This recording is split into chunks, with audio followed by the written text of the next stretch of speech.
पाठ 12 निर्वासन और वापसी। जैसे हम पहले कर चुके हैं वैसे ही अब फिर करेंगे, उस इलाके के इतिहास से शुरू करेंगे और ये है बेबीलोनियन साम्राज्य। हम यहूदी प्रांत की बात कर रहे हैं, लेकिन बेबीलोनियन शासन के समय की जानकारी ज़्यादा नहीं मिलती। ऐसा लगता है कि बेबीलोनियों ने प्रांतीय संगठन में कोई बदलाव नहीं किया जो उन्होंने असीरिया से विरासत में पाया था। यहेजकेल अध्याय 47 और 48 में हामात, दमिश्क, हरान और गिलाद प्रांतों का उल्लेख है जो असीरिया काल से जात हैं। यहूदा द्वारा झेले गए पूर्ण विनाश के बाद एक जनसंख्या का खालीपन पीछे रह गया जो कुछ समय तक बना रहा। दूसरे देशों से निर्वासितों की कमी ने फारसी काल में कुछ निर्वासितों की वापसी को संभव बना दिया, क्योंकि किसी ने उनकी संपत्ति नहीं ली थी। कुछ जनसंख्या वाली यहूदी बस्तियां यहूदिया के सीमाई इलाकों नेगेव, शेफेला और बिन्यामिन ज़िले में मौजूद लगती हैं। चूँकि ये सभी बस्तियां उत्तर निर्वासन यहूदी की सीमाओं के बाहर थीं, ऐसा प्रतीत होता है कि एक स्थायी यहूदी बस्ती या जनसंख्या ने बेबीलोनियन काल में निर्वासन से बचा लिया था और भूमि में बनी रही। नेगेव जिला संभवतः 567 ईसा पूर्व में यहूदा से अलग हो गया था। किसी भी स्थिति में यह संभावना नहीं है कि सीमा क्षेत्रों से उतनी व्यापक निर्वासन की गई हो जितनी यहूदी पहाड़ी क्षेत्र से की गई थी। इजरायलियों के समूह यकीनन देश के बाकी हिस्सों में बने रहे, खासकर गलील और गिलाद में, जहां असीरिया ने विदेशी लोगों को नहीं बसाया था। मकाबी काल के दौरान उन क्षेत्रों में बड़ी संख्या में यहूदी अचानक नहीं आए, लेकिन हमारे पास बेबीलोनियन काल से उनके बारे में कोई सबूत नहीं है। अब आइए थोड़ा और बेबीलोनियन इतिहास पर एक नज़र डालें। 545 ईसा पूर्व में नेबुकदनेस्सर ने टायर की घेराबंदी की, लेकिन वास्तव में द्वीप किला 13 वर्षों तक टिका रहा। चूँकि वास्तव में 2 शहर थे, एक तट पर था और दूसरा तट से दूर द्वीप पर था, और इसीलिए टायरानियों के पास जो कुछ भी था वे उसे द्वीप पर ले गए, और नेबुकदनेस्सर उसे नहीं ले सका क्योंकि उनके पास समुद्र में अच्छे सुरक्षा उपाय थे जो जहाज़ों को पास आने से रोकते थे। अंततः शहर को 332 में अलेक्जेंडर द्वारा एक पुल बनाकर द्वीप तक ले जाकर कब्जा कर लिया गया। द्वीप तक एक पुल बनाकर। फिर 508 ईसा पूर्व में नेबुकदनेस्सर द्वारा मिस्र पर आक्रमण हुआ। 561 में अमिल मर्दुक, जो नेबुकदनेस्सर का पुत्र था, ने एक आम माफ़ी की घोषणा की जिसमें यहोयाकिम को शामिल किया गया। यह उनके आधिकारिक राज्याभिषेक की पूर्व संध्या पर हुआ। उन्होंने हमें किसी भी सैन्य अभियान के बारे में कोई जानकारी नहीं दी है। कहा जाता है कि उन्होंने सार्वजनिक मामलों को मनमाने और बेढंगे तरीके से चलाया। उन्होंने 2 साल तक राज किया और फिर उनकी हत्या कर दी गई।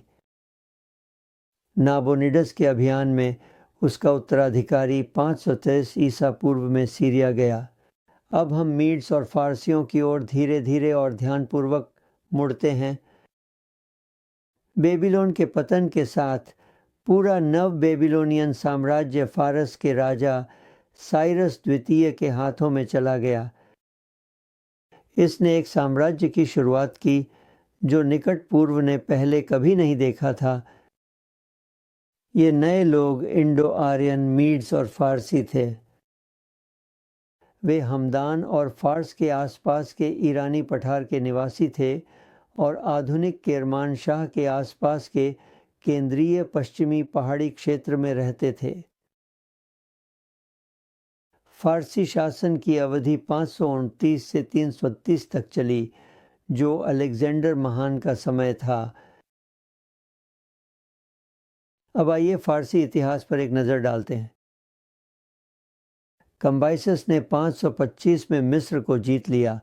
उन्होंने फ़िलिस्तीन को पार किया और अको में अपनी सेना को इकट्ठा किया। उसे रेगिस्तान में अरब के राजा से मदद मिली, जिसने ऊँटों की मदद से पानी की आपूर्ति प्रदान की। इसके बदले में अरब द्वारा शासित क्षेत्र पूरी तरह से कर मुक्त हो गया। फिर हमारे पास 520 से 515 तक यरूशलेम में मंदिर का पुनर्निर्माण है। 520 से 515 पड़ोसियों के साथ तनाव बेबीलोन और अन्य स्थानों में विद्रोहों के कारण हो सकता है, जो दारियस के पहली बार सत्ता में आने के साथ थे। डेरियस 518 की सर्दियों में मिस्र की ओर जाते हुए फ़िलिस्तीन से गुजरा। 518 जरुब्बाबेल का भाग्य अज्ञात है और उसके विद्रोह और निष्पादन की अटकलों के लिए बुनियादी सबूतों की कमी है। ऑल्मस्टेड ने अपनी पर्शियन साम्राज्य का इतिहास में लिखा है कि जेरुब्बाबेल को शायद जवाबदेही के लिए बुलाया गया था और विद्रोही के तौर पर उसे फांसी दी गई थी, क्योंकि उसका नाम हमारे स्रोतों से गायब हो जाता है, लेकिन यह केवल अनुमान है जिसके समर्थन में कोई प्रमाण नहीं है। दारा प्रथम की मृत्यु के साथ मिस्र ने फिर से विद्रोह किया और लेवांत में अशांति थी। जर्कसिस आई ने 483 में मिस्र को भी अधीन कर लिया। जर्कसेस ने फोनिशियन बेड़े की मदद से ग्रीस पर आक्रमण किया और इससे तटीय शहरों पर फोनिशियन कब्जा हो गया।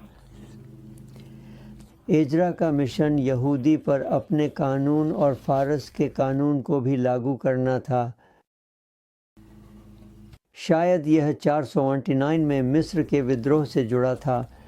उन्होंने यहूद प्रांत के राज्यपाल नहेमायाह के साथ काम किया। दारा द्वितीय की मृत्यु 404 में हुई और मिस्र में एक सफल विद्रोह हुआ। इसे सत्रपों का विद्रोह कहा जाता है। इसे फिनिशियन शहरों अरवाद, सिडोन और टायर ने मदद की थी। फिरौन टाकोस ने 329 में 10,000 ग्रीक भाड़े के सैनिकों की मदद से फिलिस्तीन पर आक्रमण किया, लेकिन उन्होंने सिडोन में आर्टाक्सर्क्सेस त्राई के सामने आत्मसमर्पण कर दिया। आर्टाक्सर्क्सेस त्राई, जिसे ओकस के नाम से भी जाना जाता है, मिस्र पर आक्रमण करने के अपने प्रयास में असफल रहा। फोनीशिया के एक बड़े विद्रोह के कारण सिडोन का विनाश हुआ। उसने 343 में मिस्र पर सफल विजय प्राप्त की और 328 में उसकी हत्या कर दी गई। अब आइए एजरा और नहेमायाह के समय के बारे में बात करते हैं। R.K. हैरिसन कहते हैं कि इन दोनों की गतिविधियां इतनी करीबी हैं कि कुछ विद्वानों ने घटनाओं के पारंपरिक क्रम को बदल दिया है। नहेमायाह को एजरा से पहले रखा है और दोनों को आर्टाक्सर्क्स आई के राज में माना है। एजरा 9:9 और नहेमायाह 12:23 के बीच एक कथित संघर्ष है, जहां पहले में एजरा शहर की पुनर्स्थापित दीवारों के लिए धन्यवाद दे रहे हैं। हैरिसन का मानना है कि घटनाओं के पारंपरिक क्रम को बदलने के तर्क मजबूत नहीं हैं और इस तरह की प्रक्रिया अपनाने से वर्तमान कालक्रम की समस्या और भी जटिल हो गई। जैसा कि गॉर्डन बताते हैं, यह समझना ज़रूरी है कि नहेमायाह जैसे सक्षम प्रशासक की मौजूदगी बहुत ज़रूरी होगी अगर एजरा जैसे बहुत उत्साही और अव्यावहारिक लेखक की गलतियों और असफलताओं को ठीक करना है, और इसके उलट स्थिति शायद ही सच के मुताबिक होगी। और मैं यहाँ साइरस गॉर्डन का जिक्र करता हूँ। मैं इस पारंपरिक सोच पर हूँ कि एजरा का काम नहेमायाह से पहले था। हालांकि दोनों नेताओं के क्रम और कालक्रम को लेकर दोनों पक्षों की अपूर्ण तर्कों द्वारा गर्मागर्म बहस की गई है। विषय को वस्तुनिष्ठता और पूरी तरह से दस्तावेजीकरण के साथ H द्वारा कवर किया गया है।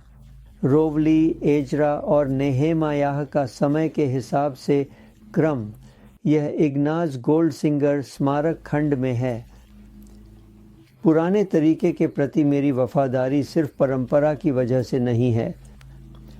अधिक प्रभावशाली विचार वो हैं जो इस बात से निकलते हैं कि नेहेमायाह जो एक अच्छे प्रशासक हैं को एजरा जो एक लेखक हैं कि गलतियों को ठीक करने की ज़रूरत पड़ेगी, न कि इसके उलट। Clifford M Jones Cambridge Bible विवरण में NIV पर कहते हैं, जब नेहेमायाह ने यरूशलेम की दीवारों का पुनर्निर्माण शुरू किया तो उन्हें महायाजक एलियाशिब और उनके साथी याजकों द्वारा सहायता मिली। लेकिन एलिफेंटाइन पत्रों में से एक हमें बताता है कि एलियाशिब का पोता 408 ईसा पूर्व में जब यह पत्र लिखा गया था तब उच्च पुरोहित था। इसके अलावा 408 ईसा पूर्व में लिखे गए एक अन्य पत्र में सनबल्लत के पुत्रों से मदद की मांग का उल्लेख है। सनबल्लत नेहेमायाह के समकालीन थे, इसलिए यह विश्वास करना असंभव है कि नेहेमायाह अर्टाक्सर्क्सेस II के शासनकाल में यरूशलेम आए, और यह अत्यधिक संभावित लगता है कि वह अर्टाक्सर्क्सेस I के शासन के 20वें वर्ष में यरूशलेम आया। यह 434 ईसा पूर्व है। यह 440 ईसा पूर्व है। एजरा की वापसी की तारीख पर विद्वानों के बीच कोई सहमति नहीं है और सुझाई गई तिथियों में 468, 428, 348 ईसा पूर्व शामिल हैं। अब जरुब्बाबेल और शालतियल के साथ भी एक समस्या है, 98 ईसा पूर्व। अब रब्बल और CLTL के साथ भी एक समस्या है। Jacob M. मायर्स कहते हैं कि एक कठिनाई ये है कि पदिल्ला को जरुब्बाबेल का पिता कहा जाता है, जबकि अन्य स्थानों पर उसके पिता शालतियेल हैं। संभवतः इसी कारण सेप्टुअजिंट पदिल्ला को शालतियल में बदल देता है। लेकिन या तो एक्सेल्टियल जल्दी मर गए जिसके बाद पाडिल्ली परिवार के मुखिया बन गए, या पाडिल्ली पहले के बिना बच्चों वाली विधवा से शादी कर सकते हैं। नेटलर का अनुसरण करते हुए रुडोल्फ कहते हैं कि किस मामले में जरुब्बाबेल को लेविराट विवाह नियमों के अनुसार शालतियेल का पुत्र माना जाता। अब फारसी शासन के तहत यहूदा, फारसियों ने अपने साम्राज्य में आंतरिक स्वतंत्रता और धार्मिक और जातीय स्वायत्तता के मामले में कुछ उदारता दिखाई। फारसी साम्राज्य का पुनर्गठन 20 सत्रपियों में किया गया, जिसे आगे 120 प्रांतों में विभाजित किया गया। यहूदा नदी के पार की 5वीं सत्रापी में वास्तव में था। यह फोनीशिया, सीरिया, फिलिस्तीन और साइप्रस में था, हेरोडोट्स के अनुसार। यह वास्तव में पूरे देश के लिए प्लेस्टिवन के रूप में पहली बार उपयोग है। माध्यमिक इकाइयों को मदीना कहा जाता था और तृतीयक इकाइयों को पेलाचेम। राज्यपाल वास्तव में सत्रापेस था, अधिकारी पहुत था। यहूदी प्रांत के राज्यपालों में से कई का उल्लेख हमारे पास है। हमारे पास शेष बाजार है जो यहोयाकिम का पुत्र है। साइरस ने उसे राज्यपाल नियुक्त किया। फिर शालतियेल के पुत्र और शेष बाजार के भतीजे जरुब्बाबेल। नेहेमायाह हकलियाह का पुत्र आर्टाक्सर्क्सेस I के समय में, बेगोई या बेगोई दारियस II के समय में एलिफेंटाइन पपीरी में उल्लेखित। यहोएजर जो रमत राहेल में पाए गए मुहर के छापों से जाना जाता है। ओझाई रामत्रा हाइल में मुहर के छापों से। हिजकियाह एक सिक्के का शिलालेख जो बेतसूर और तेल जमुना में पाया गया। संभवतः एजेकियास प्रारंभिक हेलेनिस्टिक काल के एक उच्च पुरोहित थे। स्पष्ट रूप से बाद के तीनों ने एक साथ राज्यपाल और उच्च पुरोहित का पद संभाला। और फिर सीमाएं। इन प्रांतों की सीमाओं के लिए हमारे पास 3 स्रोत हैं। हमारे पास नेहेमायाह द्वारा दीवार का पुनर्निर्माण और लोगों की सूची है। एजरा 2:21 से 34 में कैद से लौटने वालों की सूचियाँ और गायक पुत्रों के स्थान हैं जो दीवार के समर्पण के लिए यरूशलेम आए थे। उत्तरी गिबोन, मिज़पा, बेथेल, बेजरोथ लगभग रहूबियाम की उत्तरी सीमा के अनुरूप हैं। पूर्व में हमारे पास जॉर्डन नदी है और दक्षिण में नेटोफा, टेकुआ और बेटसुर हैं। दक्षिण पश्चिम में यहूदा ने केइलाह ज़िले को बनाए रखा था, जिसमें एला की घाटी और अजेका शामिल थे।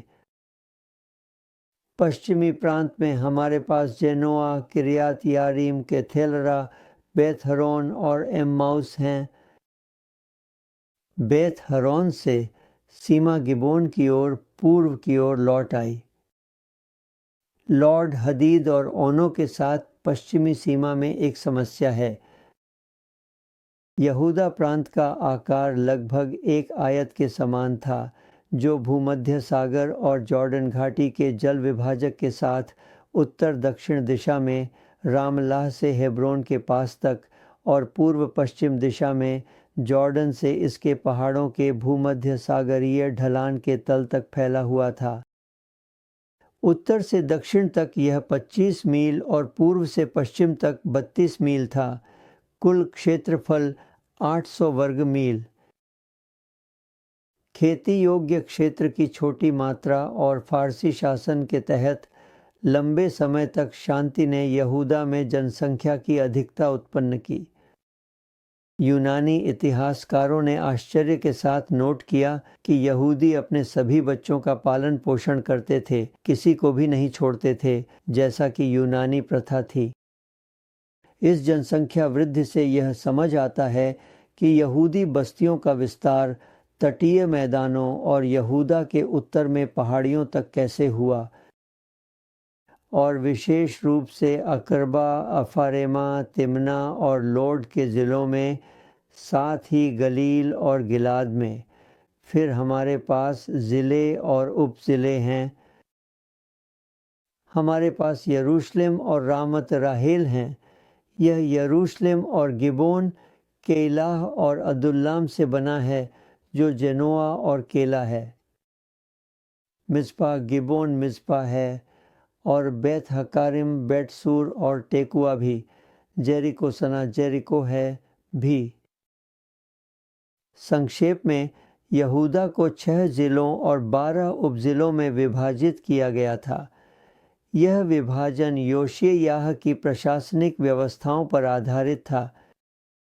नेहेमायाह के ज़िलों ने अपने समय में बाद में छोटे छोटे शासकीय क्षेत्रों के विभाजन की नींव रखी।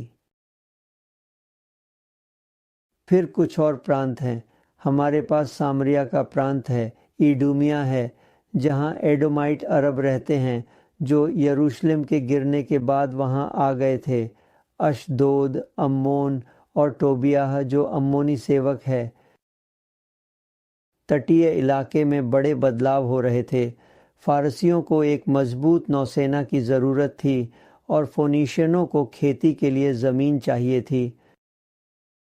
और हमारे पास मेगिद्दो है। इसमें अक्को, दुरू और केप कार्मेल से यारकोन तक का शेरोन शामिल था।